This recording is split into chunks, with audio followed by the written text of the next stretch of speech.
香港人擔心英國解決問題的承諾被打破。作者：傑里米·鮑爾，東米德蘭茲社會事務記者。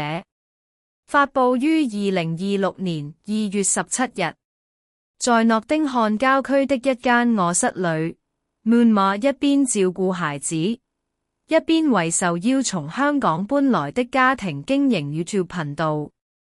他的56000名訂閱者觀看有關如何適應英國學校和住房，以及英語考試和駕駛考試的影片。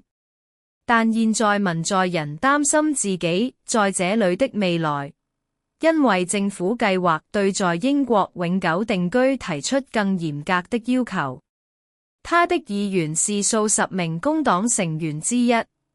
他們簽署了一封信，表達了對他們所說的違背對香港人民的承諾的嚴重擔憂。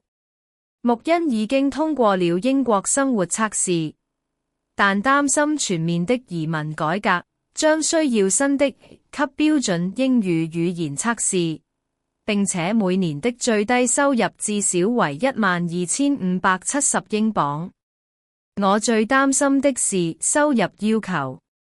我是全職媽媽，所以我沒有全職薪水。她說，我真的很擔心我可能會失去留在英國的機會，這給我帶來了很大的壓力。這很可怕，也不公平，因為我們相信這是一個承諾。我感到無助。Moon 一邊忙於製作 YouTube 視頻，一邊照顧她7歲的女兒。穆恩和她的丈夫馬克思在出售香港的公寓，並於2021年搬到諾丁漢郡之前，都曾擔任媒體銷售經理。在時任英國首相鮑里斯·約翰遜 Boris Johnson 在中國鎮壓香港抗議活動後，提出了獲得英國公民身份的途徑後，他們是超過18萬擁有英國海外身份的人中的一員。這些 BNO 簽證要求他們證明財務獨立，並每年支付約1000英鎊的健康附加費，但允許他們在5年後申請在英國永久定居。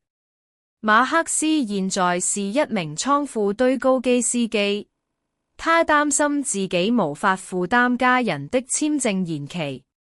在英國，錢很難賺。在香港，我們賺錢更容易，他說。當文在寅準備本週慶祝農曆新年時，人們對未來感到惶恐不安。他說他不想離開英國，但擔心自己無法通過更高級別的英語測試。部長們表示，移民白皮書提出了一項重要原則，即應透過努力獲得在英國的定居權。但這封由36名議員簽署的信件認為，由於香港的英國殖民歷史，來自香港的家庭是一個特例，並敦促政府兌現對已經在香港的人所做的承諾。這封寫給內政部的信是由諾丁漢郡拉什克利夫選區工黨議員詹姆斯內集撰寫的。他擁有約2000名香港選民。他對語言和收入要求的變化表示了嚴重擔憂，並補充說，這些變化對學生、家庭主婦和退休金領取者尤其不公平。內集表示，他委託對6600多名 BNO 簽證持有者進行了一項調查，結果表明，只有8%的家庭在5年後完全有資格獲得定居，這一情況令人震驚。這位議員敦促政府不要改變目標，並對新的和解規則應用常識性豁免。他告訴英國廣播公司，許多家庭感到被困，將陷入困境，因為他們無法返回香港。他說，他們來到英國是因為我們與香港的歷史關係，我們為他們提供了安全。我認為我們有道義義務履行我們說來時做出的承諾。我非常擔心家庭會陷入困境，他們無權留在英國。他們想在這裏扎根，但他們說來時做出的承諾。我非常擔心家庭會陷入困境，他們無權留在英國。他們想在這裏扎根，但他們不一定能做到這一點。香港人在融入方面做得非常出色。他們不是靠國家生活，他們想在這裏扎根，但他們不一定能做到。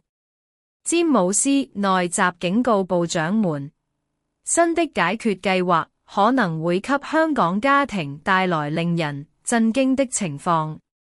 內集認為，大多數英國人都認識到人道主義簽證應被視為一種獨特的移民途徑。如果我走進拉扎克利夫的大門，人們很可能會抱怨移民數量，他們會指出小船危機。他說，這些問題絕對需要解決，政府正在這方面取得進展。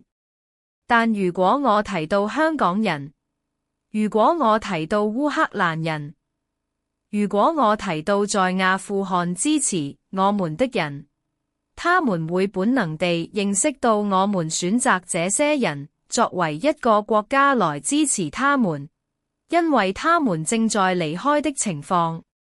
英國內政部長麥克塔普在回覆內集的信中表示，政府正在就是否有任何群體在至少3年內免除收入超過12,570英鎊的要求進行磋商。他表示，對於殘疾人或65歲以上的人來說，已經可以免除語言要求，並補充說，政府認識到香港人為英國做出了重大貢獻。英國內政部發言人表示，政府對香港人的支持依然堅定。由於香港權利和自由的持續惡化，我們進一步擴大了香港 BNO 路線。內政大臣已經確認 BNO 簽證持有者在居住5年後將能夠繼續在英國定居，但需滿足強制性要求，不像其他移民可能需要等待10年。